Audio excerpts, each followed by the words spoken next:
Hero আলমক চেনেন না? বগুড়ার হিরো আলম কয়েকদিন আগে বউ তালাক দিয়েছে, দিয়ে দুধ দিয়ে গোসল করছে।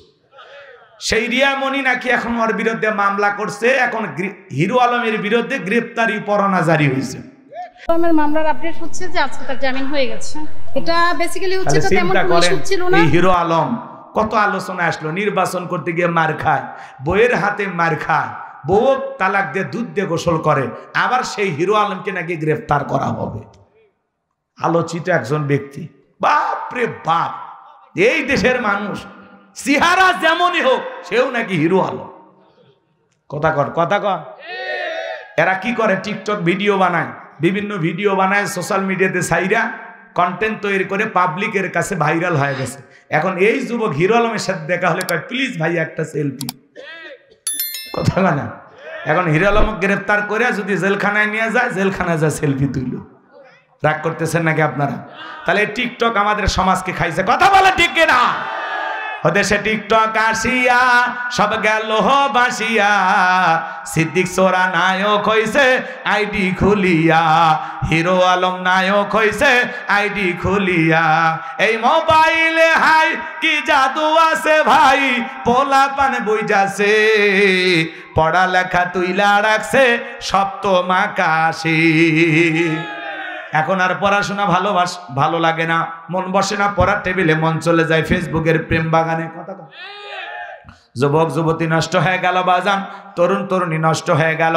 এজন্য আপনি যদি আপনার সন্তানদেরকে ভালো বানাইতে চান, কোন ছেলে মেয়ের হাতে টাচ মোবাইল দেয়া যাবে না। সন্তানদের হাতে অভিভাবক হিসাবে কোনো টাচ ফোন কিনে দেবেন না, মনে থাকবে তো ইনশাআল্লাহ। সম্মানিত ভাইরা আমার, যে কথা বলতে চাচ্ছিলাম বাজান, তাহলে বাদশা স্বপ্নে কি দেখেছে দেশের জনগণ জানে না। এইবার বাদশা ডেকে বলে, কেন তোমরা নাকি গায়েব জানো? আমি স্বপ্নে কি দেখেছি এই গায়েবের খবর কি তোমাদের কাছে নাই? বলেন তো বাজান, আল্লাহ ছাড়া পৃথিবীর কোনো মানুষ কি গায়েব জানে? সমাজে বড় বড় ভণ্ড পীরের আবির্ভাব ঘটে, যারা মাঝে মাঝে বলে আমি অমুক পীর। পৃথিবীর কোনো মানুষ গায়েব না জানলেও আমি জানি।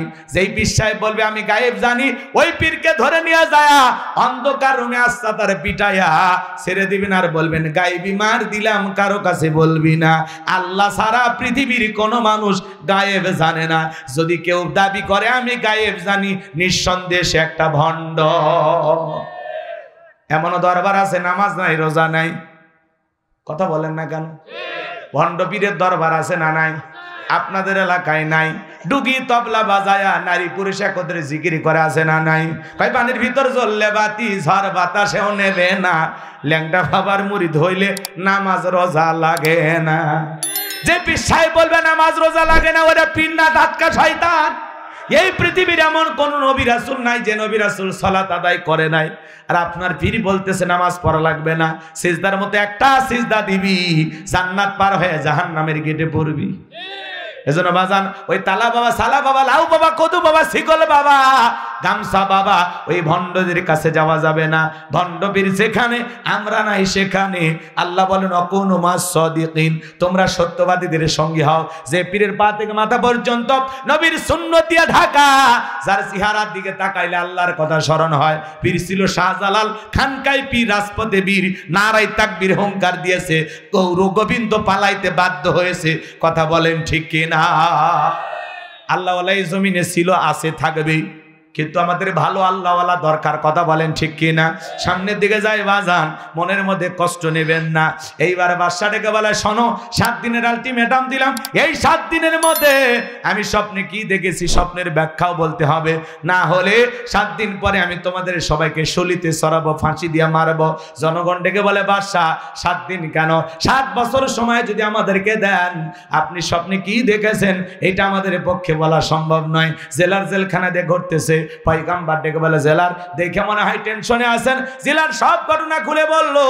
আল্লাহর নবী দানিয়েল ডেকে বলে, যাও তোমার বাদশার কানে খবর পৌঁছায় দাও, তোমার বাদশা স্বপ্নে কি দেখেছে, এই স্বপ্নের ব্যাখ্যা কি হবে, দুইটাই আমার জানা আছে। জোরে কোন মারহাবা। আপনারা কি পুরো ঘটনাটা শুনবেন? একটু হাত তুলে দেখেন তো কারা কারা। লিল্লাহি তাকবীর, হাত নামান বাজান। তাহলে আল্লাহ রাব্বুল আলামিন বলেন, তাবারাকাল্লাযী বিয়াদিহিল মুলকু ওয়া হুয়া আলা কুল্লি শাইইন কাদির। মহামান্বিত সেই সত্তা যার হাতে সর্বময় কর্তৃত্ব, রাজত্ব, পাওয়ার ক্ষমতা। তিনি হলেন সর্বশক্তিমান, সবকিছুর উপরে একমাত্র ক্ষমতাবান। তিনি কে? ভালো করে বুঝবেন বাজান।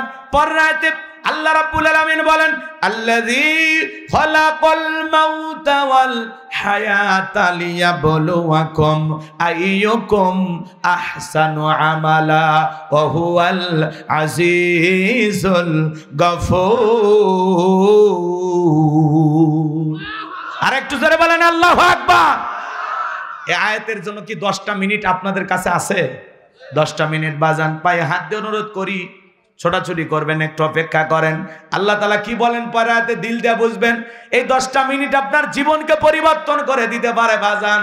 আল্লাহ তাআলা কি বলতেছেন? আল্লাযী খালাকাল মাউতা ওয়াল হায়াতা, যিনি সৃষ্টি করেছেন মৃত্যু আর জীবন, লিয়াবলুয়াকুম আইয়ুকুম আহসানু আমালা, আমি আল্লাহ পরীক্ষা করে দেখব আমলের দিক দিয়া কার আমল কত বেশি উত্তম, কার আমল কত বেশি সুন্দর।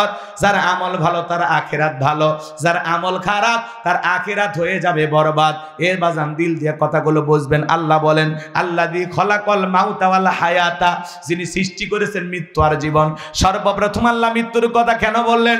এ বাজান, এই দুনিয়াতে আসার একটা সিরিয়াল আছে, যাওয়ার কিন্তু কোনো সিরিয়াল নাই। দাদা আসছে, দাদার পরে বাবা আসছে, বাবার পরে আমি আসলাম, আমার পরে আমার সন্তানরা আসলো।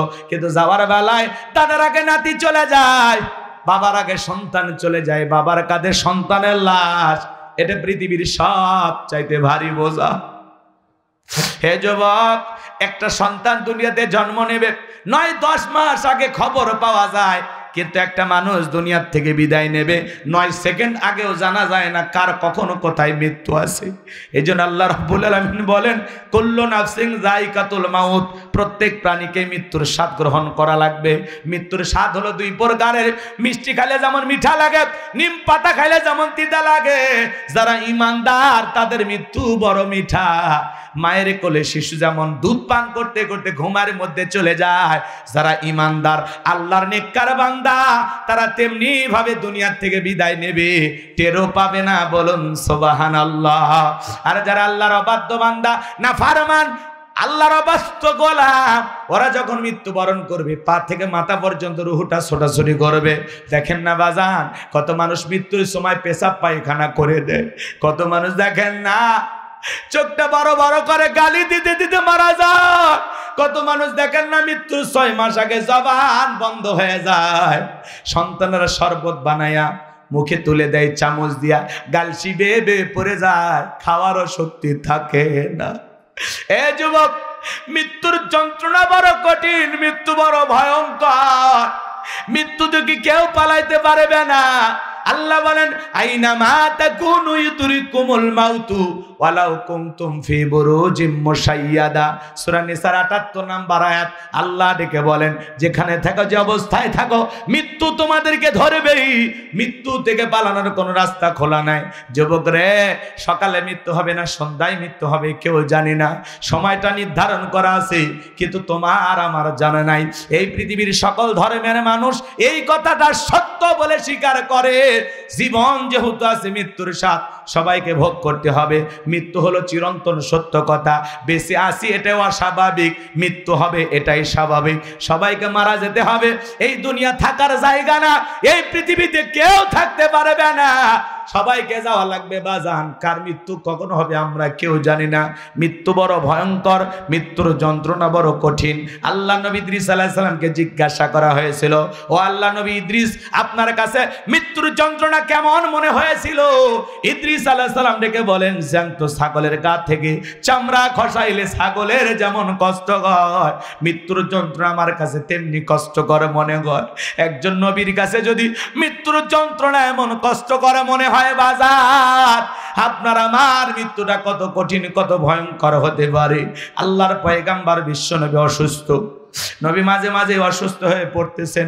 নবীজির ইন্তেকালের পূর্বে নবীজির অসুস্থ এই দৃশ্য দেখার পরে ফাতেমা অজরে চোখের পানি ছেড়ে দিয়ে কান্না করেন। নবী ডেকে বলে, ফাতেমা, তোর চোখের পানি আমার সহ্য হয় না মা, আয় আয় তোর কানটা আমার মুখের কাছে লাগায়া দি। ফাতেমা নবীজির মুখের কাছে কানটা লাগায়া দিলেন। নবীজি কি যেন বললেন, হযরতে ফাতেমার কান্না বন্ধ হয়ে গেল। আম্মা জান আয়েশা জিজ্ঞাসা করেন, আমার মেয়ে ফাতেমা তোমার আব্বা জান কি এমন বললো মা যার কারণে তোমার কান্নাটা বন্ধ হয়ে গেল? হযরতে ফাতেমা ডেকে বলেন, মা আমার বাবা মাকে বলেছেন বাবার ইন্তিকালের পরে বেশি দিন দুনিয়াতে থাকা লাগবে না। বাবা বলেছে বাবার ইন্তিকালের পরে বাবার সাথে আমার সাক্ষাৎ হবে। বুঝে নিয়েছি মা, বাবার ইন্তিকালের পরে বেশি দিন দুনিয়ার জমিনে আমাকে থাকতে হবে না। নবীর ইন্তিকালের পরে 5 থেকে 6 মাসের ব্যবধানে ফাতেমা ইন্তিকাল করেছিল। আমার ভাইয়েরা, আসমান থেকে জিবরাইল আসলেন, নবীকে সালাম দিলেন, আসসালামু আলাইকুম ইয়া রাসূলুল্লাহ ইয়া হাবিবাল্লাহ হুজুর, আল্লাহ তাআলা আপনার শরীরের অবস্থাটা জানতে চেয়েছেন। নবী আমার ডেকে বলে, ও জিবরাইল আগের চাইতে অনেকটা ভালো আছে আলহামদুলিল্লাহ।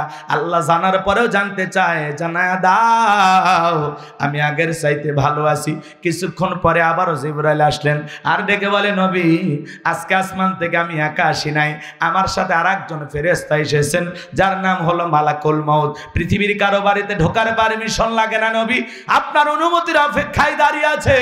নবীজি অনুমতি দিলেন, মালাকুল মউত ভিতরে প্রবেশ করে নবীকে সালাম দিলেন, আসসালামু আলাইকুম ইয়া রাসূলুল্লাহ ইয়া হাবিবাল্লাহ হুজুর, ও নবী আপনি যদি অনুমতি দেন তাহলে আপনার রূহটা আমি বের করব, আর আপনি যদি অনুমতি না দেন নবী আমার আল্লাহ বলেছেন এক মুহূর্ত আর দেরি করবে না, যতদিন মনে চায় ততদিন আমার বন্ধু দুনিয়াতে থাকবে। বলেন আল্লাহু আকবার।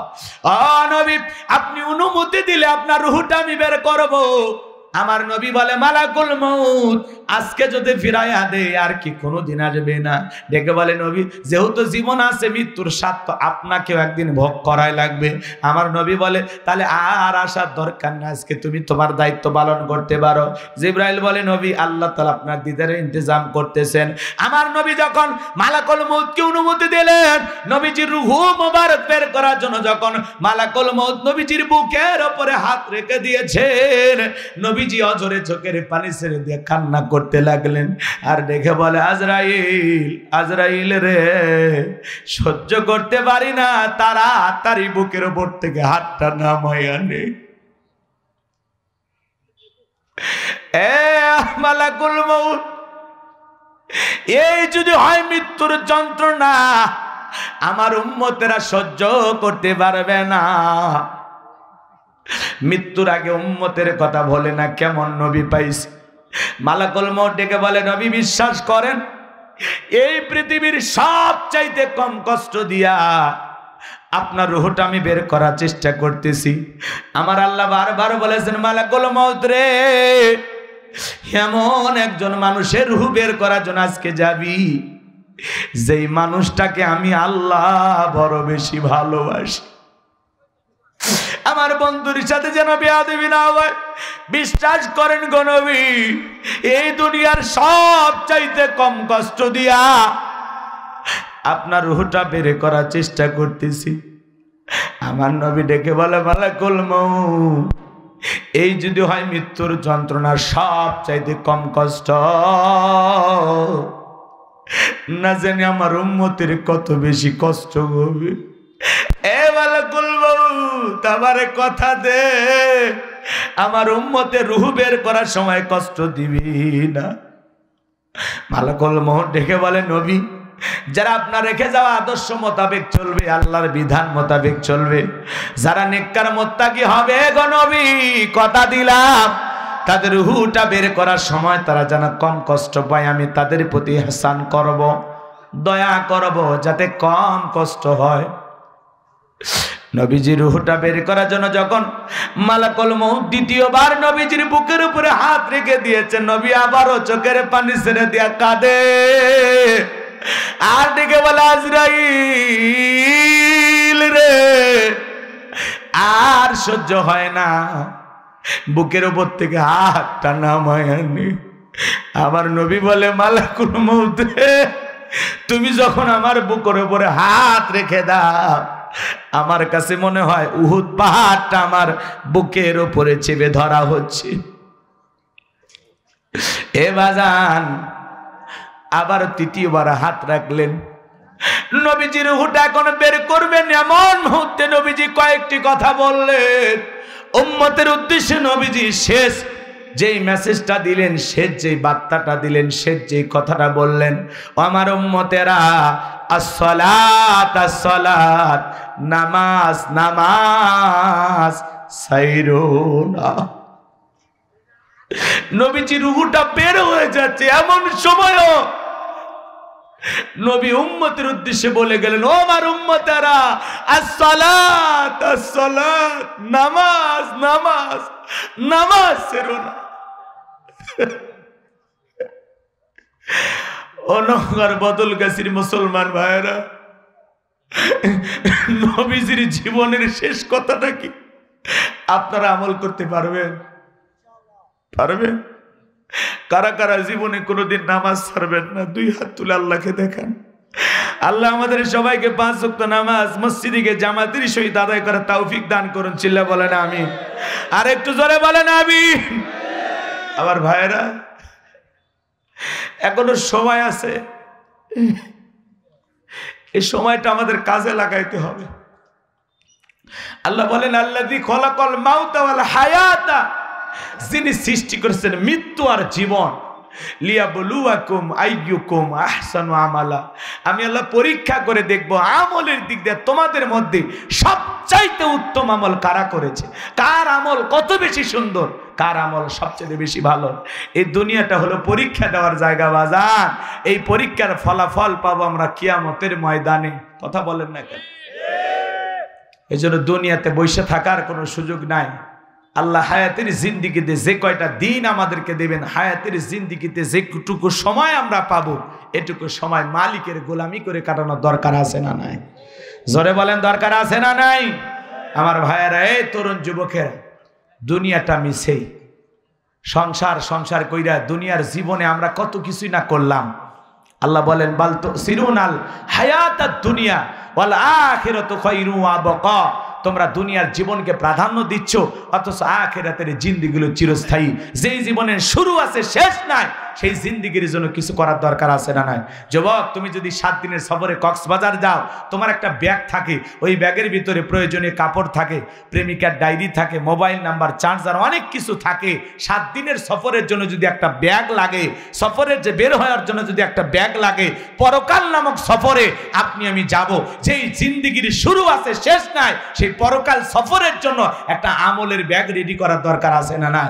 যুবক, তাকায় দেখো তো ওই আমলের ব্যাগের ভিতরে নামাজ আছে কিনা, রোজা আছে কিনা, হজ আছে কিনা, যাকাত আছে কিনা, দান খয়রাত আছে কিনা, পিতা মাতার খেদমত করেছো কিনা, বিবির হক আদায় করেছো কিনা, সন্তানদের সাথে ভালো আচরণ করেছো কিনা, প্রতিবেশীর হক আদায় করেছো কিনা, আত্মীয় স্বজনের হক আদায় করেছো কিনা, এই দুনিয়ার জীবনে কতটুকু নেক আমল করে তুমি রওনা করেছো, কতটুকু মাল সামানা রেডি করেছো, সেই মাল সামানা নিয়ে আখিরাতের জিন্দেগি নাজাত পাইবা, মুক্তি পাইবা, একটু চিন্তা করার দরকার আছে না নাই? যুবক, এখনো সময় আছে, মসজিদের দরজাটা এখনো খোলা আছে। যুবক, আর দেরি করো না। তোমার চোখের সামনে আজান হয়, কত মানুষ নামাজে যায়, তুমি যাইতে পারো না। যেই মাথাটা আল্লাহর কুদরতি কদমে না নত হয় না, তার চেয়ে বড় নাফরমান আর কি আছে? মাথাটা নত করে মালিককে সিজদা দিতে হবে। এই দুনিয়ার জিন্দিগি তো গোলামির জিন্দিগি। এখানে আপনি আপনার ইচ্ছা মতো চলবেন না, এখানে চলবেন আপনি আপনার রবের ইচ্ছায়। কোরআন সুন্নাহ মোতাবেক আপনাকে চলতে হবে, আল্লাহর বিধান মোতাবেক চলতে হবে। আপনি আপনার ইচ্ছায় চলতে পারবেন না, কারণ আপনি আমি হলাম কার গোলাম? জোরে বলেন। গোলাম কি নিজের ইচ্ছায় চলতে পারে? গোলাম চলবে মনিবের ইচ্ছায়, তার মালিকের ইচ্ছায়। আল্লাহ আমাদেরকে 5 ওয়াক্ত সালাত ফরজ করে দিয়েছেন, এটা আদায় করার দরকার আছে না নাই? বাংলাদেশে মসজিদ ভেঙে 2 তালা 3 তালা করা হয়। জুমার নামাজের জন্য মসজিদ ভেঙে 2 তালা 3 তালা করে, আছে না? জুমার নামাজের জন্য মসজিদ ভেঙে 2 তালা 3 তালা করা হয়, মুসল্লি ধরে না। আর ফজরের নামাজের সময় এক কাতারে মুসল্লি পাওয়া যায় না। এমনও মসজিদ আছে মুয়াজ্জিন একাই আজান দেয়, একাই নামাজ পড়ে, একটা দুলে ভাইও আসে না। এ কথা বলেন না কেন?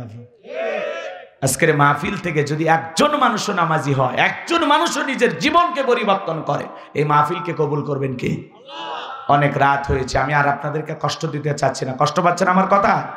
তাহলে বলেন বাজান, আমলের কোনো বিকল্প কিছু আছে? রাসূল বলেছেন, ক্বালা রাসূলুল্লাহি সাল্লাল্লাহু আলাইহি ওয়াসাল্লাম, ইন্নামাল কুবুরু রাউযাতুম মিন দিয়াদিল জান্নাহ আও হুফরাতুম মিন হুফারিন নার, রাহু তিরমিজি। নবীজি বলেছেন, যে ব্যক্তির আমল ভালো, মৃত্যুর সঙ্গে সঙ্গে আল্লাহ তাআলা তার কবরটাকে জান্নাতের বাগান বানায় দিবেন। বলুন সুবহানাল্লাহ। আর যে ব্যক্তির আমল খারাপ, আও হুফরাতুম মিন হুফারিন নার, তার কবরটা হয়ে যাবে জাহান্নামের আগুনের গর্ত। এই গর্তের গভীরতা কত জানেন? নবীজি এক জায়গায় বসা, জিবরাইল এসে বলে, নবী এই মুহূর্তে একটা আওয়াজ হইল, আপনি কি শুনতে পাইছেন? আমার নবী বলে, হ্যাঁ আমি শুনতে পেয়েছি একটা আওয়াজ।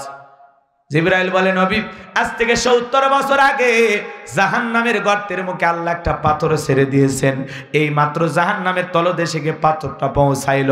চিন্তা করেন বাজান, একটা পাথর ছেড়ে দিলে জাহান্নামের গর্তের মুখে ৭০ বছর যদি সময় লাগে নিচে পড়তে। আল্লাহ না করুক, আল্লাহ না করুক, আপনার আমার গুনাহের কারণে, অপরাধের কারণে আসমান জমিনের মালিক আল্লাহ বেজার হইয়া একবার যদি ওই গর্তের মুখে ফেলে দেয়, কি একটা অবস্থা হবে চিন্তা করেন বাজান। কারো দেহে যদি জাহান্নামের আগুন লেগে যায়, মনে হয় কলিজাটা পুড়িয়ে ছাই হয়ে যাবে। জাহান্নামের 1 ইঞ্চি জায়গা ফাঁকা নাই যার মধ্যে আগুন নাই। ইন্নাহা সাআত মুস্তাকাররাও ওয়া মুকামা। সূরা ফুরকানে আল্লাহ তাআলা জানিয়ে দিলেন, নিশ্চয় আবাসস্থল হিসাবে, বসতির জায়গা হিসাবে ওই জাহান্নাম কত না নিকৃষ্টতম একটা স্থান। জাহান্নাম সুখের জায়গা না, ওইটা হলো যন্ত্রণার কারখানা। সেই জাহান্নাম থেকে বাঁচার জন্য আমল করার দরকার আছে না নাই? কবরের ঘরটারে যুবক বড় কঠিন একটা ঘর। আল্লাহ বলেন, ফামাই আমাল মিসকালা যাররাতিন খায়রান ইয়ারা ওয়া মাই আমাল মিসকালা যাররাতিন শাররান ইয়ারা। বান্দারে, তুমি যদি যাররা পরিমাণে নেক আমল করো, অনু পরিমাণে নেক আমল করো, ওইটাও তোমার আমল নামে লিপিবদ্ধ করা হবে। আর তুমি যাররা পরিমাণে বদ আমল যদি করো, অনু পরিমাণে বদ আমল করো, ওইটাও তোমার আমল নামা লিপিবদ্ধ করা হবে। আর যারা গুনেন একবার অন্ধকার কবরে যাবে, ওই কবরের ডানের মাটি বামে চলে যাবে, বামের মাটি ডানে চলে যাবে, এমন জোরে চাপ দেবে বাজার, এক পাজরের হার অন্য পাজরে ঢুকে যাবে। খবরে থাকা অন্ধ ফেরেশতা চোখে দেখে না, কানে শোনে না, হাতুড়ি দিয়ে আঘাত করবে, দেহটা চূর্ণ বিচূর্ণ হয়ে যাবে। কবরে থাকা বিষাক্ত সাপ একবার যদি সবল মারি, ৭০ হাত মাটির নিচে দেহটা চলে যাবে। আবার সুবল মারবে, উপরে উঠে যাবে, বিষের যন্ত্রণায় দেহটা নীল বর্ণ হয়ে যাবে। ওই কবরের ঘর বড় কঠিন ঘর রে যুবক, যেই কবরে নাই বাতি, নাই সাথী, নাই জানালা, নাই দরজা, কি হবে ওই অন্ধকার কবরে? কি হবে তোমার? 2টা মিনিট বালিশে মাথা রেখে একবার চিন্তা করো যুবক, এই মুহূর্তে যদি তোমার নিঃশ্বাসটা বন্ধ হয়ে যায়, আজকে রাতে যদি তোমার মৃত্যু হয়ে যায়, কি নিয়ে যাইবা? চক্ষুটা বন্ধ করেন 2টা মিনিট সবাই। মনে করেন আপনি মারা গেছেন, অনুভব করেন, কল্পনা করেন আপনি মারা গেছেন। চোখ সবাই বন্ধ, কল্পনা করেন আপনি মারা গেছেন, আপনার মৃত্যু হয়ে গেছে, আপনার দেখে রঙিন পোশাক খোলা হচ্ছে, কেউ বা বাজারে বাঁশ কাটার জন্য চলে গেছে, কেউ কবর খননের জন্য চলে গেছে, কেউ দৌড়ে চলে গেছে বাজারে সাদা কাফনের কাপড় কেনার জন্য। আপনার দেখে রঙিন পোশাক খুলে বড়ই পাতার গরম পানি দিয়ে গোসল করা দিতেছে। ছোট্ট ছেলেটাকে দে বলে, আব্বু আব্বু কতদিন গোসলখানায় গোসল করলা, আজকে কেন চকির উপরে শোয়া? অন্য মানুষ তোমারে গোসল করায় দেয় আব্বু। ছেলের কান্না শুনতে পাইতেছেন, কিছুই করার নাই, সান্ত্বনা দেওয়ার জন্য দ্বিতীয়বার জাগতে পারবেন না। মেয়েটা কান্না করে, বাবা কতদিন গোসলখানায় গোসল করলে, আজকে কেন অন্য মানুষ তোমারে গোসল করা দেয়? মেয়েটা আব্বু আব্বু বলে কাঁদে, ছেলেটা আব্বু আব্বু বলে কাঁদে, আত্মীয় স্বজন সবাই কান্নাকাটি করতেছে। আপনাকে শেষ বিদায় দেওয়ার জন্য সব আয়োজন রেডি হয়ে গেল। গোসল শেষ করা হলো, আতর সুরমা লাগায়া সাদা কাপড়ে চকলেটের মতো মরায়া মসজিদের খাটিয়াতে তুইলা 4 জন বরযাত্রী ধইরা এক পা দুপা করে কবরস্থানের দিকে আগাইতেছে। কবরে লাশটা নিয়ে গেল, 3 জন ব্যক্তি কবরে নামলো। লাশটা আপনার কেবলামুখী করে একে একে সবাই উঠে আসলো, বাঁশের বিছানা বিছায়া দিল। আপনি কবরের নিচে, ওপরে বাঁশের বিছানা, এরপরে চাটাই পেরে দিল, কবরের ওপরে মাটি চাপা দিয়া দিল। একে একে করে বন্ধু বান্ধব আত্মীয় স্বজন ছেলে মেয়ে সবাই চলে আসলো। যে কোদাল দিয়ে কবর করেছে কোদাল নিয়ে আসলো, ডালি নিয়ে আসলো, 2-1টা বাঁশের টুকরো বেঁচে গেলে ওই টুকরোটাও নিয়ে আসলো বাজার। সবাই কবর থেকে চলে আসলো। এখন একা একা আপনি কবরে মনকার নাকির সলজব নেওয়ার জন্য চলে আসছে। বলেন তো বাজান, ভয় করবে কি না? কথা বলে না। সূরা আরাফ আয়াত নাম্বার 204 আমার আল্লাহ রাব্বুল আলামিন জানিয়ে দিলেন, তোমাদের সামনে যখন কোরআন পাঠ করা হয়, কোরআনের আলোচনা করা হয়, চুপ করে কান লাগিয়ে মনোযোগ সহকারে কোরআনের কথাগুলো শ্রবণ করো। যারা চুপচাপ কোরআনুল কারীমের কথাগুলো শ্রবণ করবে, আমার আল্লাহ রাব্বুল আলামিন আসমান থেকে তাদের উপরে আল্লাহ রহমত বৃষ্টির মতো নাজিল করবেন। বলেন সুবহানাল্লাহ। ওয়া যাক্কির ফাইন্নায যিকরা তানফাউল মুমিনিন, সূরা জারিয়ার 55 নম্বর আয়াত। আল্লাহ রাব্বুল আলামিন জানিয়ে দিলেন, যারা আমার মুমিন বান্দা, তাদের সামনে যখন ওয়াজ করা হবে, কোরআন থেকে উপদেশ দেওয়া হবে, এই কথাগুলো শোনার পরে আমার মুমিন বান্দাদের উপকারে আসবে। বলুন সুবহানাল্লাহ। তাহলে আল্লাহর কোরআন থেকে কথা বললে মুমিনদের উপকার হবে। আপনারা মুমিন তো ইনশাআল্লাহ? এই যুবক, এদিক, কষ্ট হচ্ছে আপনাদের? তাহলে সূরার নাম মুলুক, মনে থাকবে তো ইনশাআল্লাহ? মুলক মানে হলো রাজত্ব, কর্তৃত্ব, সার্বভৌমত্ব। আল্লাহু আকবার বলেন। আমি সেখান থেকে 2টি আয়াত কারিমা তেলাওয়াত করেছি। 29 নম্বর পারার প্রথম সূরা, আর কোরআনুল কারীমের 67 নম্বর সূরা। এই যুবকে অশুনছ মনে থাকে না, মনে রাখা লাগবে। সূরার নাম কি বলছি? একটু জোরে বলেন। সূরা মুলুক, মনে থাকবে তো ইনশাআল্লাহ? মোট আয়াত কত? 30টি, রুকু আছে 2টি। আর কোরআনুল কারীমের কত নম্বর সূরা? 67। কত নাম্বার পারায় আছে? 29 পারার প্রথম সূরা। মনে থাকবে? 2টি আয়াতে কারিমা তেলাওয়াত করেছি, 1 এবং 2 নাম্বার আয়াত। 1 নাম্বার আয়াতের আলোচনা গরম, বেশি গরম করে যদি ছাড়ে দেই অঘটন ঘটতে পারে। এজন্য পরে আবার ঠান্ডা করারও ব্যবস্থা আছে। কথা কয় না? আগে বলছেন একটু আওয়াজ দিবেন, আর কিচ্ছু চাই না। আর কি টাকা চাবো? একটু আওয়াজ দেন। তাও না কয় 6 জন। কেউ আজ কি করবো না দোয়া করবো? কষ্ট হচ্ছে? একটু তাকবীর দেন। লিল্লাহি তাকবীর, লিল্লাহি তাকবীর। তাহলে এইবার জবান ছেড়ে সবাই মুহাব্বতে আমার সঙ্গে তেলাওয়াত করুন। আউযু বিল্লাহি মিনাশ শাইতানির রাজিম। বিসমিল্লাহির রাহমানির রহিম। বিতাড়িত মুর্দার শয়তানের কাছ থেকে আল্লাহ পাকের কাছে আশ্রয় প্রার্থনা চাচ্ছি। পরম করুণাময় দয়ালু আল্লাহ তাআলার নামে শুরু করছি। সূরার নাম মুলুক। আল্লাহর কোনো বান্দা যদি সূরা মুলুক নিয়মিত আমল করে, যে ব্যক্তি সূরা মুলুক নিয়মিত তেলাওয়াত করবে, আল্লাহ তাআলা তার কবরের সলজবকে সহজ করে দিবেন। বলুন সুবহানাল্লাহ।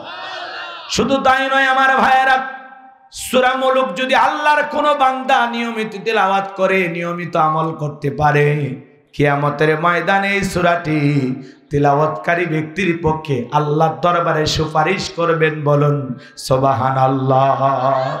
সূরা মুলুক নিয়মিত আমল করলে কিয়ামতের ময়দানে এই সূরাটি আল্লাহ তাআলার সাথে কিয়ামতের ময়দানে আপনার পক্ষ নিয়ে ঝগড়া করবে। আপনাকে জান্নাতে নিয়ে যাওয়ার জন্য আল্লাহর কাছে সুপারিশ করবেন। চিৎকার মেরে বলুন সুবহানাল্লাহ। তাহলে এই সূরাটি আমাদের আমল করার দরকার আছে না নাই? যারা পড়তে পারেন নিয়মিত আমল করবেন, আর যারা কোরআন পড়তে পারেন না এখনো সময় আছে, আপনারা পড়ার চেষ্টা করবেন, শেখার চেষ্টা করবেন। আল্লাহ আমাদের তৌফিক দান করুন, জোরে বলুন আমিন। আমার আল্লাহ রাব্বুল আলামিন বলেন তাবারাকাল্লাযী বিয়াদিহিল মুলকু ওয়া হুয়া আলা কুল্লি শাইইন কাদির। মহামান্বিত সেই সত্তা যার হাতে সর্বময় কর্তৃত্ব রাজত্ব পাওয়ার ক্ষমতা, তিনি হলেন সব বিষয়ের উপরে ক্ষমতাবান। তাহলে সকল ক্ষমতার একমাত্র মালিক কে? আসমানে ক্ষমতা চলবে কার? চিল্লায় বলবেন। আসমানে ক্ষমতা চলবে কার? জমিনে ক্ষমতা চলবে কার? সকল ক্ষমতার একমাত্র মালিক কে?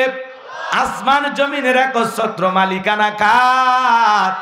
লিল্লাহি মুলকুস সামাওয়াতি ওয়া মা ফিল আরদ। আকাশ আর জমিনের একচ্ছত্র মালিক আমার আল্লাহ। আল্লাহু আকবার। আসমান জমিনের মালিক নাকি এর মধ্যে কারো ভাগ আছে? সন্দেহ আছে আপনাদের? আসমান আর জমিনে আল্লাহর চাইতে বড় আর কেউ আছে? ওয়ালাম ইয়াকুল্লাহু কুফুয়ান আহাদ। আকাশ আর জমিনে আল্লাহর সমকক্ষ, আল্লাহর সমতুল্য আর কেউ নেই। বলুন আল্লাহু আকবার। তাহলে আল্লাহর চাইতে বড় আর কেউ নাই, আল্লাহর চাইতে বড় ক্ষমতাধর কেউ নাই। তিনি সকল ক্ষমতার একমাত্র মালিক, একমাত্র মালিক। ভালো করে বুঝবেন। এই জন্য আল্লাহ রাব্বুল আলামিন বলেন তাবারাকাল্লাযী বিয়াদিহিল মুলকু ওয়া হুয়া আলা কুল্লি শাইইন কাদির।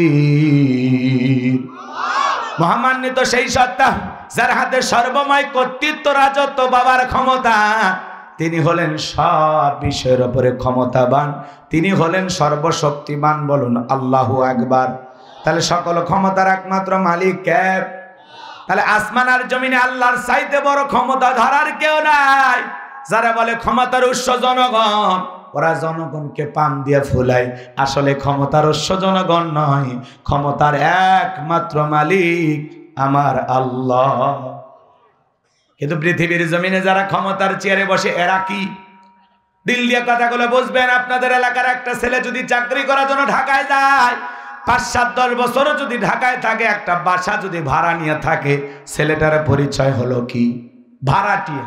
ছেলেটার পরিচয় কি? এই গণেশপুরের মানুষ কথা বোঝেন নাই? ওই ছেলেটার পরিচয় ভাড়াটিয়া। ২০ বছর ৫০ বছরও যদি থাকে, পরিচয় ভাড়াটিয়া। এই পৃথিবীর জমিনে যারাই ক্ষমতার চেয়ারে বসে, কাউকে ৫ বছর, কাউকে ১০ বছর, কাউকে ৫০ বছর, ১০০ বছর, আল্লাহ ক্ষমতার চেয়ারটা ভাড়া দেয়। ওর পরিচয় ভাড়াটিয়া। ওরা ক্ষমতার মালিক না, ক্ষমতার একমাত্র মালিক আমার আল্লাহ। পৃথিবীতে যারাই ক্ষমতার চেয়ারে বসুক না কেন বাজান, বলেন তো ক্ষমতা দেওয়ার একমাত্র মালিককে?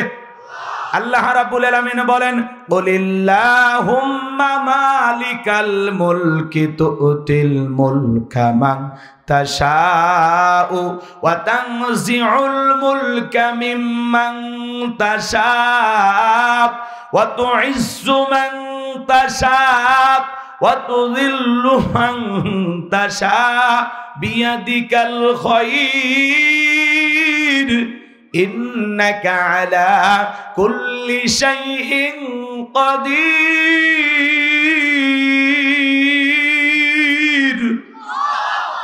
সূরা আলে ইমরান আয়াত নাম্বার ২৬।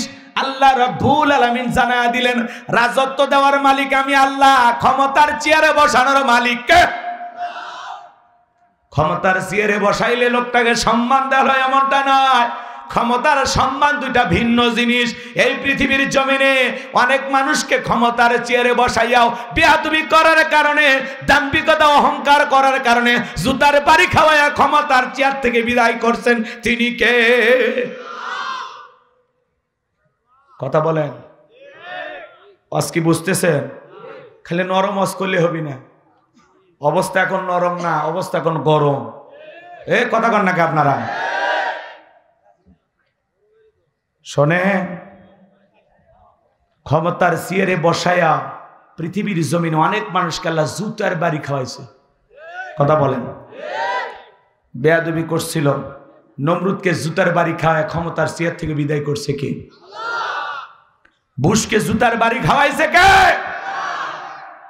শ্রীলঙ্কার দিকে তাকায় দেখলেন না, যারা ক্ষমতার চেয়ারে বসে জুলুম করেছিল, জনগণ অত্যাচার নির্যাতন সহ্য করতে না পেরে শ্রীলঙ্কার নেতাদেরকে কাপড় খুলে ক্ষমতার চেয়ার থেকে নামাইছে। কথা বলে ঠিক কিনা? ভাগ্যিস ভালো সেদিন হাফ প্যান্ট পরা ছিল, তাছাড়া নতুন ইতিহাস হইতো। কথা কর না কে?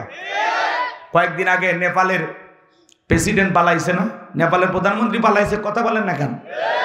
এদেশেও যারা ক্ষমতার দাম্ভিকতায় অহংকারে নিজেকে একেবারে বিশাল কিছু ভাবতো, তারাও ক্ষমতার চেয়ার রেখে পালিয়ে গেছে। কথা বলেন ঠিক কিনা? এই সময় বাড়াবাড়ি করতে নাই। কথা বলেন না কেন? ক্ষমতা পেয়ে দাম্ভিকতা অহংকার করতে নাই। এই পৃথিবীর অনেক ক্ষমতাধর ব্যক্তিকে আল্লাহ তাআলা নাকানি চুবানি খাওয়ায় বিদায় করছে। কথা বলে ঠিক কিনা? আজকে কই গেল তাদের দাম্ভিকতা অহংকার? কোথায় তারা? আজকে কেউ নাই। কথা বলেন না কেন? আছে? আছে কেউ? আছে? দেশে আগুন লাগাইয়া জনতারে জ্বালাইয়া, দেশে আগুন লাগাইয়া জনতারে জ্বালাইয়া, পালাইয়া সাইরে গেলে ঢাকা, গণভবনটা এখন ফাঁকা বুবুরে, গণভবনটা এখন ফাঁকা। দেশে আগুন লাগাইয়া জনতারে জ্বালাইয়া, দেশে আগুন লাগাইয়া আলেমদের জ্বালাইয়া, পালাইয়া সাইরা গেলে ঢাকা, গণভবনটা এখন ফাঁকা বুবুরে, গণভবনটা এখন ফাঁকা। কথা বলে? সব পরে আছে, ওনারা নাই। আরে বাবা, কথাই বুঝলো না রে।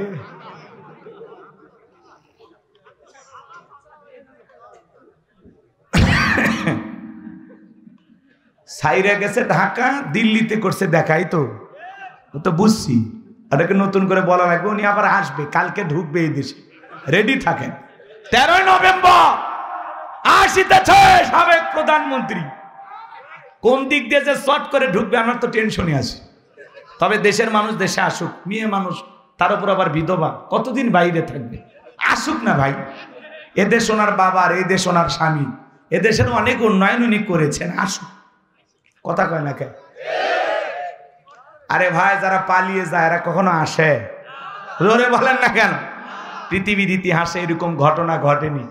আর আল্লাহ ওনাদের এমন ভাবে পতন ঘটিয়েছে, প্রধানমন্ত্রী থেকে শুরু করে ইউনিয়ন পর্যায়ের নেতা পর্যন্ত পালিয়ে গেছে, মসজিদের হুজুর পর্যন্ত পালিয়ে গেছে। কথা কর, কথা কর। এরা আসবেন, এগুলো এমনি মাঝে মাঝে একটা আতঙ্ক সৃষ্টি হবে, কারণ একেবারে সব তো চলে যায়নি, কিছু তো আসেই। কথা কর না কেন? তো আর যারা আছে ওদেরকে আমরা একটু সংশোধন করে নিজেদের ভিতরে নিয়ে নেই, নাকি কর? হ্যাঁ, যারা অপরাধ করেনি এদেরকে নেন, আর যারা অপরাধ করছে ওদের শাস্তি হওয়া দরকার। কথা বলেন ঠিক কিনা? ওয়াজ কি চলবে কিছু সময় নাকি অনেক সময় চলবো? লিল্লাহে তাকবীর। তাহলে বলেন, রাজত্ব দেওয়ার মালিক কে? ক্ষমতার চেয়ারে বসানোর মালিক কে? আবার ক্ষমতা কেড়ে নেওয়ার মালিক কে? যে আল্লাহ ক্ষমতার চেয়ারে বসায় সম্মান দিয়া বেয়াদবি করলে সে আল্লাহ আবার থাপ্পড় মেরে চেয়ার থেকে নামায় দেয়। কথা বলেন ঠিক কিনা? এরপরে আল্লাহ রাব্বুল আলামিন বলেন, ওয়া তুইজ্জু মান তাশাউ ওয়া তুযিল্লু মান তাশা। সম্মান দেওয়ার মালিক কে? সম্মান দেওয়ার একমাত্র মালিক আল্লাহ। আল্লাহ রাব্বুল আলামিন বলতেছেন, সম্মান দেওয়ার মালিক কে? বলেন, সম্মান দেওয়ার মালিক আমার আল্লাহ। আবার লাঞ্ছিত করার মালিক কে? বিয়াদিকাল খায়র, সকল কল্যাণের চাবিকাঠি কার হাতে? ইন্নাকা আলা কুল্লি শাইইন কাদির। আর তিনি হলেন সর্বশক্তিমান, তিনি হলেন সব বিষয়ের উপরে ক্ষমতাবান, সকল ক্ষমতার একমাত্র মালিক। আল্লাহু আকবার বলেন। এই পৃথিবীর জমিনে আল্লাহ রাব্বুল আলামিন 4 জন মানুষকে পুরো পৃথিবীর ক্ষমতা দিয়েছিলেন। জোরে বলেন কয়জন? আরে ভাই, পুরো পৃথিবীর ক্ষমতা দূরের কথা, ছোটখাটো পাতি নেতার গরম এলাকায় থাকা যায় না। ভাই আমারে চিনিস, আমি অমুক নেতার আপন খালাতো বোন, তার ছোট মেয়ে বিয়ে করেছি, কি হাইব্রিড পরিচয় আছে না নাই? আমার নবীর জামানায় এরকম একজন ব্যক্তি ছিল, গোত্রীয় লিডার, দলপতি বলা হইতো। আমার ভাইয়েরা, নবীজি হিজরত করে মদিনায় চলে গেছেন। মক্কার কাফিরদের কেনে রসুলের কোনো মাথা ব্যথা নাই। রসুল আপন গতি ইসলামের দাওয়াত, কালেমার দাওয়াত দিয়ে চলতেছেন। কিন্তু মক্কার মহাবীর আমর প্রতিমার সামনে দাঁড়ায়া, লাত, হুজ্জা, দেবদেবী, সরস্বতী, রাধাকৃষ্ণ, ভগবতী প্রতিমাগুলোর সামনে দাঁড়ায়া দেখে বলতেছে, যতক্ষণ আব্দুল্লাহর বেটা মুহাম্মদ বলেন সাল্লাল্লাহু আলাইহি সাল্লামের দেহ থেকে কাল্লা না ফেলাইতে পারবো, ততক্ষণ পর্যন্ত আমি এক ফোঁটাও পানি পান করব না। জোরে কন্যা ওয়াজবিল্লাহ। আমার নবীর দেহ থেকে কাল্লা ফেলাইতে চায়, বলেন তো বাজান, আমার নবী কি আর পাকা ধানে মই দিয়েছে? ওর বাড়িতে চুরি করতে গেছে? আপনার আমার নবীর কি কোনো অপরাধ আছে? নবীর কোনো অপরাধ নাই। নবী কালেমার দাওয়াতে ইসলামের প্রচার প্রসার করে, এক আল্লাহর পথে মানুষকে আহ্বান করে। এটাই কাফিরদের সহ্য হইতো না। ওরা ভাবে আমরা 33 কোটি দেবতা মানি, তাই কত সমস্যা। এক আল্লাহকে মারলে সব সমস্যার সমাধান, এটা ওরা বিশ্বাস করতো না। আমার ভাইয়েরা, প্রতিমার সামনে শপথ গ্রহণ করলেন নবীজির দেহ থেকে কাল্লা আলাদা করে দেবেন। এই ঘোষণা দিয়া মদিনার পথে রওনা করেছেন। আল্লাহ রাব্বুল আলামিন এই তথ্যটা, এই সংবাদটা বিশ্ব নবীর কানে পৌঁছায়া দিলেন। নবী গো, ওই মক্কার মহাবীর আমর আপনার মাথা নেওয়ার ঘোষণা করে রওনা করেছেন।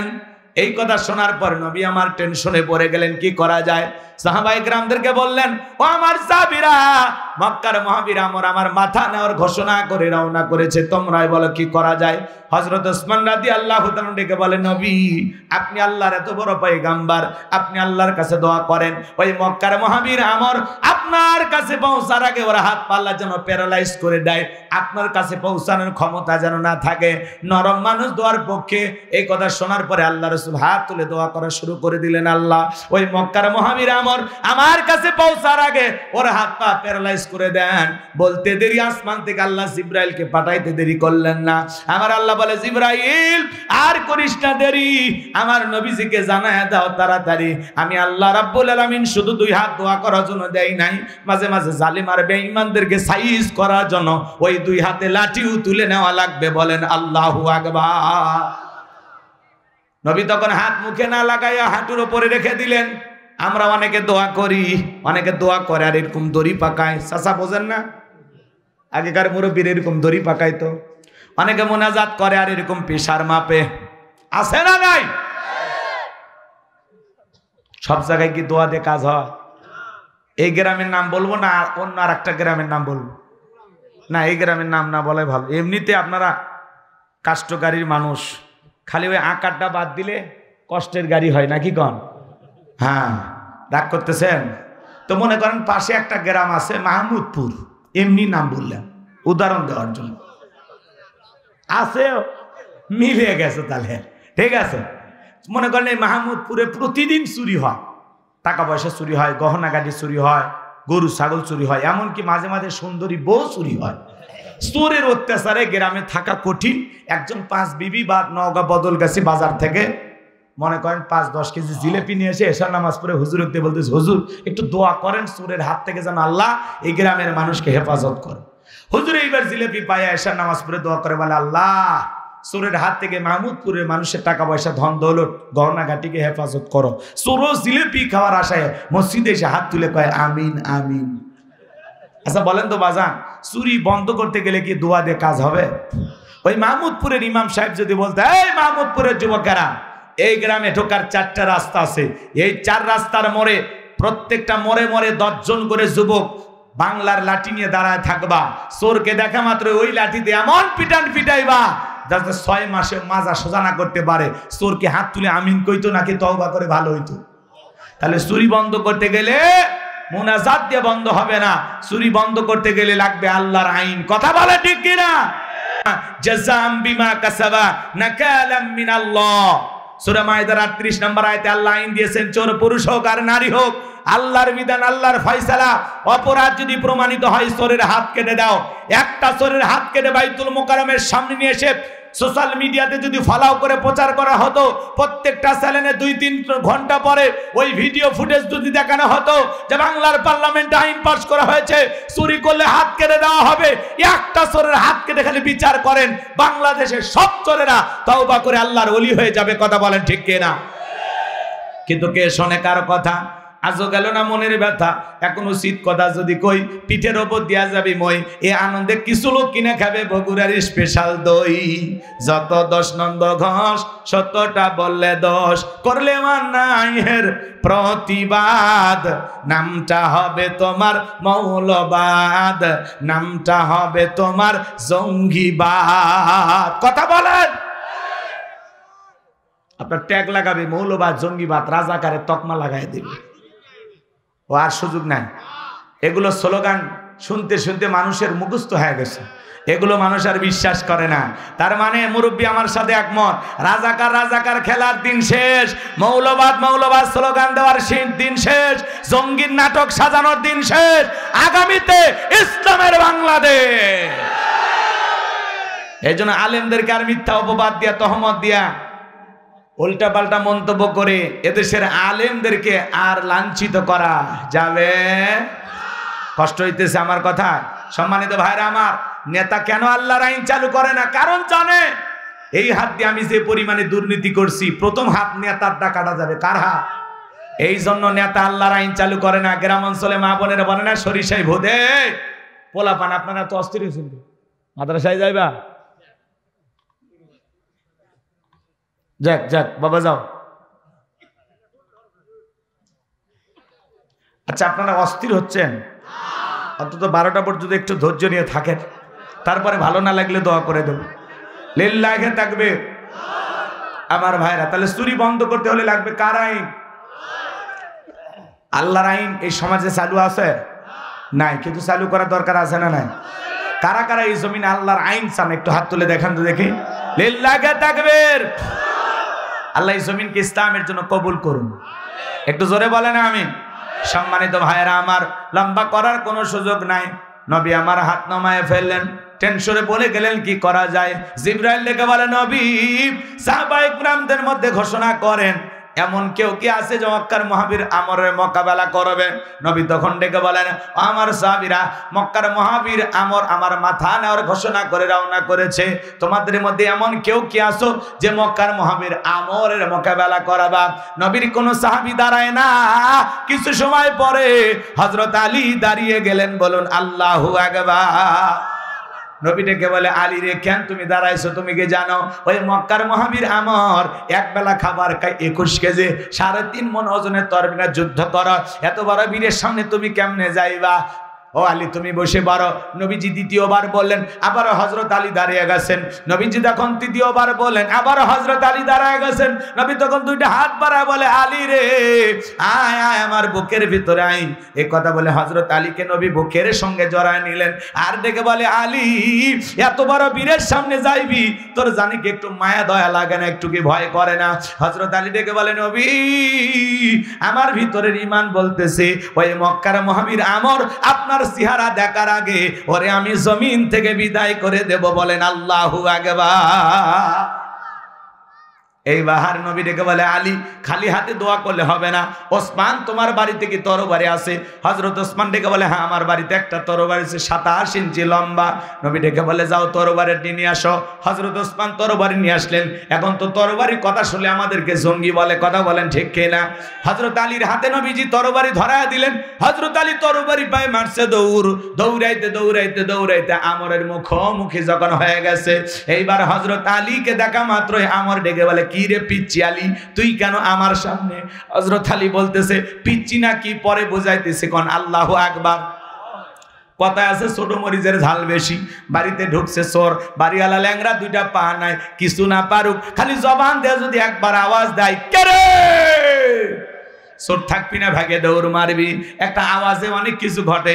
মুসলমানেরা যদি আজও নারায়ে তাকবীর হুঙ্কার দিয়ে ময়দানে নামতে পারে, আল্লাহু আকবার স্লোগানকে হাতিয়ার বানাইতে পারে, বাতিলেরা লুঙ্গি পরার টাইম পাবে না। কথা বলেন ঠিক কিনা? তো মুসলমান শুতে গেছে। আল্লাহ আকবার, আল্লাহ, শরীরই চলে না।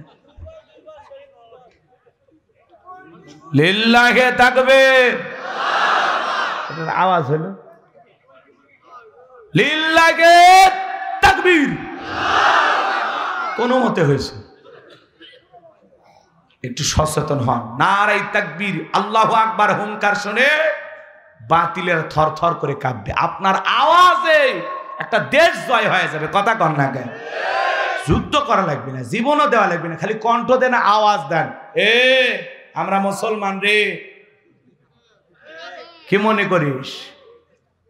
ধরি না দেখে একেবারে সিলে ফেলে দেব, সিলে ফেলে দেব, ভালো হয়ে যা, সার দিছি। কথা কন না কেন?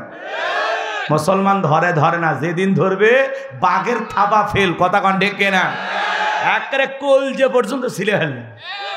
বেড়া কিছু কই না দেখেন না, সোজা হয়, ভালো হয়। কথা কন, রাগ করতেছেন মনে হয় আমার ভাইয়েরা।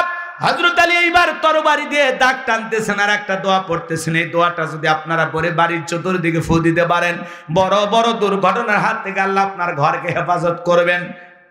বলবো সেই দোয়া কি? শোনেন শোনেন। হযরত আলী এবার দোয়াটা পড়তেছেন আর দাগ টানতেছেন। এরকম দাগ টানা হয়ে গেল, তরবারিটা উঁচু করে বলে, এই মক্কার মহাবীর আমর, তোর যদি সাহস থাকে দাগটা পার হয়ে নবীজির কাল্লা নিতে যা।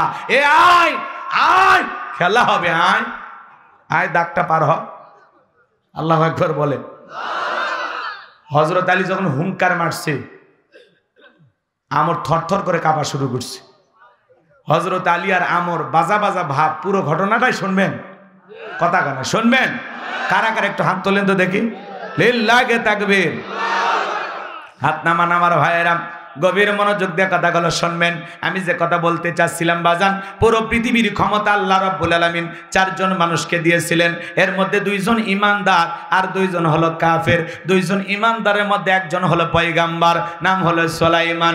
সুলাইমান আলাইহিস সালামকে আল্লাহ রাব্বুল আলামিন পুরো পৃথিবীর বাদশাহী দান করেছিলেন। আল্লাহর নবী সুলাইমান আলাইহিস সালামকে আল্লাহ তাআলা এমন রাজত্ব দান করেছিলেন বাজান, মানব দানব জিন ইনসান সকলে তার হুকুম মানতে বাধ্য ছিল। পিপিলিকার ভাষা পর্যন্ত বসত। আল্লাহ তাআলা তাকে একটা তক্তের সিংহাসন দান করেছিলেন, যেখানে ইচ্ছা তিনি বাতাসের সাহায্যে সিংহাসন সেখানেই তাকে ওড়ায় নিয়ে যাইতেন। বলুন আল্লাহু আকবার। এখন জাহাজ গাড়ি হাওয়ায় চলে, ওগো কলেরই বিধান। একদিন বিনা কলে হাওয়ায় চলতো নবী সুলাইমান, মোরা সেই মুসলমান। একটু জোরে বলেন না আল্লাহু আকবার। নবী সুলাইমানের ঘটনা কাহিনী, ইতিহাস, বাদশাহীর কাহিনী যদি বলতে যাই বাজান 2-3 ঘন্টা চলে যাবে, আলোচনা শেষ হবে না। তাহলে 1 নাম্বার হলো নবী সুলাইমান আলাইহিস সালামকে আল্লাহ রাব্বুল আলামিন পুরো পৃথিবীর বাদশাহী দান করেছিলেন। আর 2 নাম্বার হলো বাদশা জুলকারনাইনকে আল্লাহ রাব্বুল আলামিন পুরো পৃথিবীর বাদশাহী দান করেছিলেন। এই বাদশা জুলকারনাইনকে আল্লাহ পাক পৃথিবীর ভূখণ্ডে 1 নয় 2 নয় 1600 বছর পর্যন্ত হায়াত দান করেছিলেন। বলুন আল্লাহু আকবার। বাদশা জুলকারনাইনকে আল্লাহ এমন একটা ঘোড়া দিয়েছিলেন পৃথিবী ভ্রমণের জন্য। ওই ঘোড়ায় উঠে যদি একবার চাবুক মারতেন, এক এক কদমে হাজার হাজার মাইল রাস্তা পাড়ি দিত। বলেন আল্লাহু আকবার। সূর্য উদয় হতে সূর্য অস্তগামী পর্যন্ত, পূর্ব থেকে পশ্চিম পর্যন্ত পুরোটা পৃথিবীর ক্ষমতা আল্লাহ তাআলা তাকে দান করেছিলেন। বাজান গো আমার, এজুজ মাজুজের নাম আপনারা শুনেছেন। তাদের সামনে যে বিশাল একটা প্রাচীর নির্মাণ করে দিয়েছিলেন যেই বাদশা, সেই বাদশার নাম বাদশা জুলকারনাইন। আল্লাহু আকবার। বাদশা জুলকারনাইনের ইতিহাসে আজকে বলার সুযোগ নাই। তাহলে 1 নাম্বার নবী সুলাইমান, 2 নাম্বার হলো বাদশা জুলকারনাইন, যাদেরকে আল্লাহ রাব্বুল আলামিন পুরো পৃথিবীর বাদশাহী দান করেছিলেন। আর 2 জন কাফেরকে আল্লাহ পাক পুরো পৃথিবীর বাদশাহী দান করেছিলেন। এর মধ্যে একজন জালেম বাদশা, বাদশার নাম হলো বাদশা বখতে নাসর। ওই জামান আল্লাহ তাআলা তার একজন পয়গম্বর পাঠিয়েছিলেন, যেই নবীর নাম হলো দানিয়াল। আল্লাহ নবী দানিয়াল সালাম তার কওমের মানুষদেরকে ডেকে বলেন, ইয়া বানি ইসরাঈল আযকুরু নি'মাতি আল্লাতী আন'আমতু আলাইকুম ওয়া আন্নী ফাদ্দালতুকুম আলাল আলামিন। আল্লাহ নবী দানিয়াল ডেকে বলেন, ও বনি ইসরাঈল উম্মতেরা, দাম্ভিকতা করো না, অহংকার করো না। এক সময় তোমাদের বাপ দাদা কৃতদাস ছিল, মানুষের বাড়িতে চাকরের কাজ করত, গোলামির জিন্দেগি ছিল। সেই গোলামির জিন্দেগি থেকে আল্লাহ তোমাদেরকে মুক্ত করেছেন, স্বাধীনতা দিয়েছেন, অসংখ্য নিয়ামত আল্লাহ তাআলা তোমাদেরকে দিয়েছেন। সেই নিয়ামতের শুকরিয়া আদায় করো, সেই রবের প্রশংসা আদায় করো। পয়গম্বরের কথা শোনার পরে উম্মতরা ডেকে বলে, পয়গম্বর, পুরান দিনের গল্প শোনায় লাভ নাই, বাপ দাদা কি করেছিল এটা আমরা জানতে চাই না, আমাদের তো কোনো কিছুর অভাব নাই, আমরা তো বেশ আরামে আছি, সুন্দরভাবে জীবন যাপন করতেছি। আল্লাহর পয়গম্বর দানিয়াল ডেকে বলে, ও আমার বনি ইসরাঈল উম্মতেরা, গাছের পূজা করো না, মাছের পূজা করো না, চন্দ্রের পূজা করো না, সূর্যের পূজা করো না, কোন সময় আছে এক আল্লাহর ইবাদত করো। কিন্তু না না, কোন মতেই তার উম্মতেরা যখন দাওয়াত গ্রহণ করলো না, পয়গম্বর দিনে দাওয়াত দেয়, রাতে দাওয়াত দেয়, সকালে দাওয়াত দেয়, সন্ধ্যায় দাওয়াত দেয়, লম্বা ইতিহাস লম্বা ঘটনা সংক্ষিপ্ত করে বলে যায় বাজান, কোন মতে যখন কওমের মানুষেরা দাওয়াত গ্রহণ করলো না, বনি ইসরাঈল উম্মতেরা ছিল একটু ঠেটা টাইপের, এরা সহজে সব কথা বিশ্বাস করতো না, মানতো না, এরা ছিল খুব বেশি চালাক।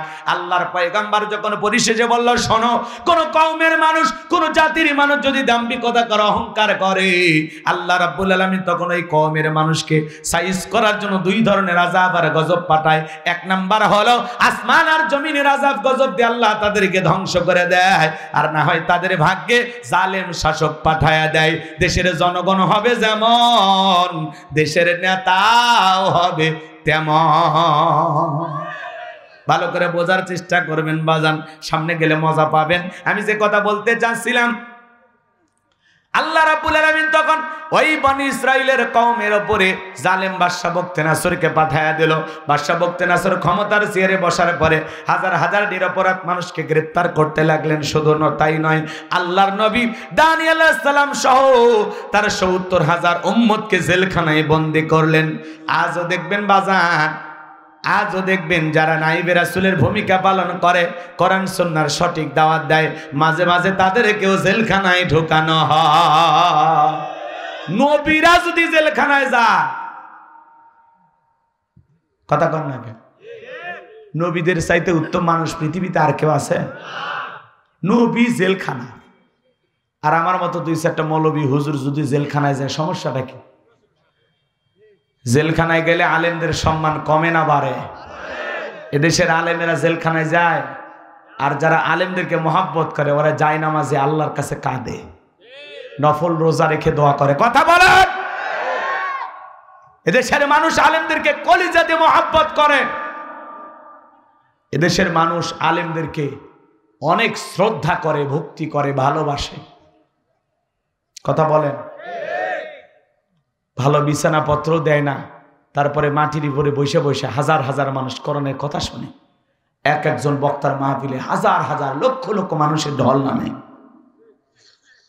যারা সে সময় আলেমদেরকে জেলখানায় বন্দী করেছিল, রফিকুল ইসলাম মাদানী, আল্লামা মামুনুল হক মুফতি, আমির হামজা, অসংখ্য আলেমদেরকে, খালিদ সাইলি পল্লী আইয়ুবী হুজুর সহ, কোরআনের পাখি আল্লামা সাইদি হুজুর সহ যাদেরকে গ্রেফতার করে বন্দী করে রেখেছিলেন, তাদের সম্মান মর্যাদা কমেছে না বেড়েছে? হ্যাঁ, আগের চাইতে তাদের মাহফিলে লোক কমছে না বাড়ছে? শ্রোতা বাড়ে নাই? তার মানে কি? এই আকর্ষণ, কোরআনের আকর্ষণ। কথা বলেন ঠিক কিনা? রাগ করতেছেন আপনারা? এই জন্য ভাইরা আমার, হুজুরেরা যদি জেলখানায় যায় মন খারাপ করবেন না। চোর ডাকাত জেলখানায় গেলে মানুষ বলে ওরে ফাঁসি দিক, মারুক, কিন্তু আলেমেরা জেলখানায় গেলে মানুষ আফসোস করে, কাঁদে আর দোয়া করে। কথা বলেন ঠিক কিনা? আমার ভাইরা মন খারাপ করবেন না, কষ্ট মনের মধ্যে নেবেন না বাজান। আল্লাহর নবী দানিয়েল ডেকে বলে, আমার উম্মতেরা, কই গেল তোমাদের ভালো থাকার দিন? কই গেল আনন্দ উল্লাস? কই গেল তোমাদের সুন্দর বিবিরা? কই গেল তোমাদের সুখে থাকার সেই দিনের গল্প? ডেকে বলে, পয়গম্বর আর কষ্ট দেবেন না, আপনার কথা যা দিবালোকের মতো সত্য হবে, এত তাড়াতাড়ি ফলে যাবে, এটা আমরা বিশ্বাস করতে পারি নাই। ও পয়গম্বর, যা করেছি ভুল করেছি, আজ থেকে কথা দিলাম আর গাছের পূজা করব না, সূর্যের পূজা করব না, চন্দ্রের পূজা করব না, এখন থেকে এক আল্লাহর গোলামি করব। আপনি যেভাবে বলবেন আমরা সেইভাবে আল্লাহর গোলামি করতে রাজি আছি।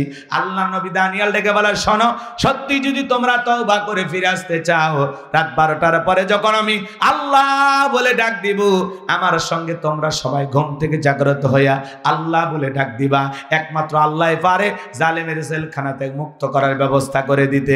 গভীর নিশীথে রাত 12টার পরে আল্লাহর পয়গম্বর যখন আল্লাহ বলে ডাক দিয়েছেন, সবাই বলেন আল্লাহু আকবার। যখন আল্লাহ বলে ডাক দিয়েছেন, পয়গম্বরের 70,000 উম্মত জেলখানা থেকে আল্লাহ বলে ডাক দিয়েছেন। এইবার সবাইকে নিয়ে কাকুতি মিনতি সহকারে সিজদায় লুটিয়ে পড়ে আল্লাহর কাছে দোয়া করে বলতেছেন, আল্লাহ, আমার উম্মতেরা ভুল করেছে, অন্যায় অপরাধ করেছে, আপনি মাফ করে দেন। আপনি ছাড়া এই জালেমের জেলখানা থেকে মুক্ত করার আর কেউ নাই। আমার উম্মতেরা ওয়াদা দিয়েছে, এখন থেকে তারা নিয়মিত আপনার আদেশ ফলো করবে, আমি যা বলবো সেটাই তারা মেনে নেবে। আল্লাহ রাব্বুল আলামিন ডেকে বলে, ও নবী দানিয়েল, আর কান্না করতে হবে না, আমি আল্লাহ দোয়া মঞ্জুর করলাম, অসিরি জালেমের জেলখানা থেকে মুক্ত করার ব্যবস্থা করব। ওই রাত্রিতে আল্লাহ রাব্বুল আলামিন বাদশা বখতিয়ানাসরকে এমন একটা মারাত্মক ভয়ঙ্কর স্বপ্ন দেখাইছে বাজান। ওই স্বপ্ন দেখে জালেম বাদশা ঘুম থেকে চিৎকারে মারে উঠছে। আশেপাশের নিরাপত্তা কর্মীরা যারা সিকিউরিটির দায়িত্ব পালন করতেছিল এসে বলে, নেতা, এত জোরে চিৎকার মারলেন, ব্যাপারটা বুঝলাম না। বলে, চেহারার দিকে তাকায় দেখুন, আমি আতঙ্কে আছি, ভয়ে আছি, আমি একটা মারাত্মক স্বপ্ন দেখেছি। এই দেশের যত স্বপ্নের তাবির কারক, স্বপ্নের ব্যাখ্যা বলতে পারে, সবাইকে আমার দরবারে নিয়ে আসো। পরের দিন সকালবেলা সমস্ত স্বপ্নের তাবির কারক, স্বপ্নের ব্যাখ্যা বলতে পারে এমন ব্যক্তিদেরকে বাদশার দরবারে নিয়ে আসা হলো। বাদশা বখতিয়ানাসর যখন স্বপ্নের কথা বলতে যাবে, ওই মুহূর্তে আল্লাহ রাব্বুল আলামিন বাদশার মাথার মেমোরিতে থাকা সমস্ত স্বপ্নের কথা নিয়ে যায় আল্লাহ নবী দানিয়েল আলাইহিস সালামের মেমোরিতে সেভ করে দিলেন। বলুন আল্লাহু আকবার। এই যুবক, একটা মোবাইলে যা আছে শেয়ারের মাধ্যমে আর একটা মোবাইলে যদি পার করা যায়, তাহলে বাদশার মাথার মেমোরিতে থাকা স্বপ্নের কথাগুলো নবীর মাথায় ঢুকানো আল্লাহর পক্ষেও সম্ভব কিনা? এইবার বাদশা বখতিয়ানাসর যখন স্বপ্নের কথা বলতে যাবে, গতকাল রাত্রে কি যেন স্বপ্ন দেখলাম, আর বলতে পারে না, স্বপ্নের কথা ভুলিয়ে দিয়েছেন তিনি কে? এইবার বাদশা মুহূর্তের মধ্যে ডায়লগ পরিবর্তন করে বলে, শোনো, গতকাল রাত্রে স্বপ্নে কি দেখেছি, এই স্বপ্নের ব্যাখ্যা কি হবে, দুইটাই তোমাদেরকে বলা লাগবে, না হলে আমি তোমাদেরকে ছাড়বো না। জনগণ ডেকে বলে, বাদশাহ তো পাগলামি কথা, স্বপ্নের কথা আপনি বলবেন আর আমরা স্বপ্নের ব্যাখ্যা দেব, কিন্তু আপনার স্বপ্নে কি দেখেছেন এইটা তো আমাদের পক্ষে বলা সম্ভব নয়। বাদশাহ কি স্বপ্নে দেখেছে দেশের জনগণকে জানে? কথা কন না খান। এই যুবক,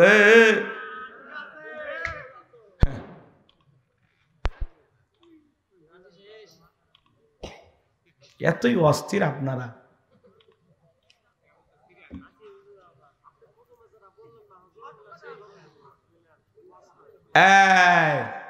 যাক, তুমি মনের কথা কইছো ভাই, তোমার ধন্যবাদ। কারণ এত অস্থির লোক দিয়ে তো ওয়াজ হবি না। ওয়াজ শুনবে গেলে ধৈর্য নিয়ে আসা লাগবে। একটা আয়াতের কিছু ঘটনা কেবল বলতেছি, আর একটা আয়াত আছে না নাই? এত অস্থির হয়েছেন কেন? সময় মতো আমরা ছেড়ে দেবো, একেবারে ফজরের নামাজ পড়তে যেন কষ্ট হয় এমন তো করবো না, তার আগে আমরা ছেড়ে দেবো ইনশাআল্লাহ। একটা তাকবীর দেন, লিল্লাহি তাকবীর। শোনেন, সামনে গেলে মজা আছে। আচ্ছা, বাদশা স্বপ্নে কি দেখেছে দেশের মানুষ জানে? আরে ওই বাদশার কথা বাদ দেন, আপনার স্বামী স্ত্রী এক খাটে ঘুমান না আলাদা ঘুমান? বলে, হুজুর গরিব হতে পারি, রিক্সা ভ্যান চালায়, মাঠে কাজ করিস, কোনো সমস্যা নেই, আলু ভর্তা দিয়ে ভাত খায়, কিন্তু রাতের বেলায় বউকে কোলে নিয়ে ঘুমায়, কথা ঢেকে না। গরিবের ঘরে টাকা নাই, সম্পদ নাই, দামি খাট নাই, দামি বিছানা নাই, কিন্তু ভালোবাসা আছে না? না, হ্যাঁ, গরিবের বউ শান্তিতে আছে, কিন্তু ধনী টাকাওয়ালা সম্পদওয়ালা বউ এক খাটে ঘুমায়, স্বামী আলাদা খাটে ঘুমায়, একে অপরের সাথে দাও করেলে সম্পর্ক মেলে না, কথা কন ঠিক না? রাগ করতেছেন? শোনেন, আপনার স্ত্রীর স্বপ্নে আপনাকে বাদ দিয়ে আর একটা ছেলের হাত ধরে নৌকা দানা পার্কে যদি ঘরে, কি করবেন?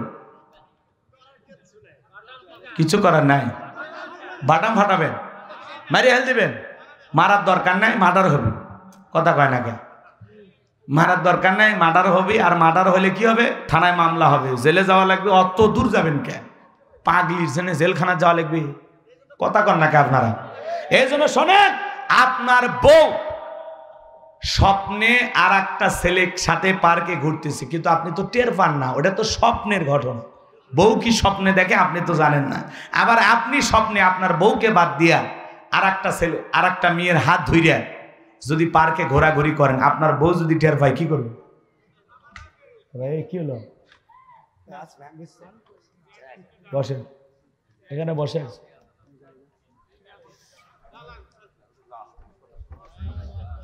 কষ্ট হচ্ছে? শোনেন, আমি আগেই বলছি, মঞ্চে যারা থাকবেন ওরা বসা করবেন না, একটু ধৈর্য নিয়ে থাকবেন, তাতে আমার জন্য ভালো হবে। আমার ভাইয়েরা গভীর মনোযোগ দিয়ে কথাগুলো শুনে যান। আপনি স্বপ্নে আপনার বউকে বাদ দিয়ে আর একটা মেয়ে কেনে ঘুরতেছেন, আপনার বউ যদি টের পাইতো ঝাঁটাতে পিটায় খাট থেকে নামায় দিত। কথা বলেন ঠিক কিনা? কিন্তু স্বামী কি স্বপ্নে দেখে বউ জানে না? বউ কি স্বপ্নে দেখে স্বামী জানে না? মাঝে মাঝে স্বপ্নে দেখেন সাপ তাড়া করছে, ঘুমোর থেকে ওটা কি সাপও খুঁজে পাওয়া যায়? মাঝে মাঝে স্বপ্নে দেখেন বাড়ি ঘরে আগুন লাগছে, পুরে সব ছাই হয়ে গেছে। বলেন তো বাজান,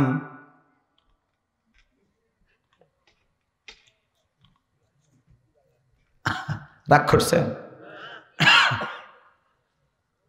মাঝে মাঝে স্বপ্নে দেখেন বাড়ি ঘরে আগুন লাগছে, ঘুমোর থেকে ওটা কি আগুন খুঁজে পাওয়া যায়? মাঝে মাঝে স্বপ্নে দেখেন আপনি মারাও গেছেন, বাড়িতে কান্নাকাটি করতেছে, ঘুমোর থেকে ওটা দেখেন না বেঁচে আছি। কথা বলেন? স্বপ্ন তো স্বপ্ন, মাঝে মাঝে এমন স্বপ্ন দেখি সেই ভয় লাগে। কথা কন চাচা? যুবকেরাও স্বপ্ন দেখে, দেখে না? যে সমস্ত যুবকেরা অবিবাহিত এখনো বিয়ে করেনি, ওরা দেখবেন ঘরের চতুর্দিক দিয়ে নায়িকাদের ছবি দিয়ে সাজায় রাখছে। ঘুমানোর আগে ওই নায়িকাদের ছবি দেখা নফল মনে করেন। কথা কন? ওই নায়িকাদের ছবির দিকে তাকায় ঘুমানোর আগে আর বলে, আহারে এরকম একটা বউ যদি পাইতাম কপালটা খুলে যেত। ঘুমের ঘরে দেখে ওই নায়িকার বুকের ওপর। কথা কন ঠিক? এই যুব সমাজ তরুণ তরুণীদেরকে নষ্ট করার যে মূল অস্ত্র, তার নাম হলো মোবাইল। কথা বলেন এখন? বর্তমান সমাজের মানুষকে নষ্ট করছে কি? মোবাইল। এই মোবাইলের ওজন কম, কিন্তু মোবাইলের মাধ্যমে পাপের ওজনটা অনেক বেশি। কথা বলেন? যুবক যুবতী ঘরের দরজা বন্ধ করে রাতের আধারে একা একা কম্বলের ভিতরে ল্যাপের ভিতরে উল্টা পাল্টা ভিডিও দেখতেছে। সেই আছে না? না, আজকে যুব সমাজকে নষ্ট করছে মোবাইল। বাজান, মোবাইলের ওজন কম, কিন্তু মোবাইলের মাধ্যমে পাপের ওজনটা অনেক বেশি। এই মোবাইল আজকে আমাদের জীবনের ঘন্টার পর ঘন্টা সময় নষ্ট করতেছে। কথা বলেন? কথা বলেন? দেশে মোবাইল আইছে, চিঠি বন্ধ হইয়াছে, দিওয়ানা বানাইছে, পোলা মাইয়ার মনের কথা ভাসে বাতাসে। ও দেখো পোলা পানের মন বাদা ফেসবুকে এখন, মোবাইলে চ্যাটিং কইরা কাটায় সারাক্ষণ। এই মোবাইল পাইয়া দেখো রমজানের মাইয়া, এই মোবাইল পাইয়া দেখো মদনের মাইয়া কি কাণ্ড ঘটাইছে। স্বামী সংসার রাইখা নাকি পলায়া গেছে, স্বামী সন্তান রাইখা নাকি পালায়া গেছে। 2 বাচ্চার মা, 4 বাচ্চার মা পরকীয়া প্রেম করে আর একটা ছেলের হাত ধরে পালিয়ে যায়। যে নারী স্বামী রেখে সন্তান রেখে আর একটা পর পুরুষের হাত ধরে পালিয়ে যেতে পারে, ওটা নারী জাতির কলঙ্ক, ওটা ডাইনি, ওটা রাক্ষসী মহিলা। কেমনে পারলি মা? ও বোন, কেমনে পারলা স্বামী রেখা আর একটা পর পুরুষের হাত ধরতে? কেমনে পারলি? 2-3টা বাচ্চা, এদের কথা তোর মনে হইল না? কথা কর না কে? নষ্ট গাড়ি ঠিক করা যায়, কিন্তু নষ্ট নারীকে ঠিক করা যায় না। চরিত্রহীন নারীকে এই সমাজের কোন পুরুষ ভালোবাসতে পারে না। কথা বলে ঠিক না?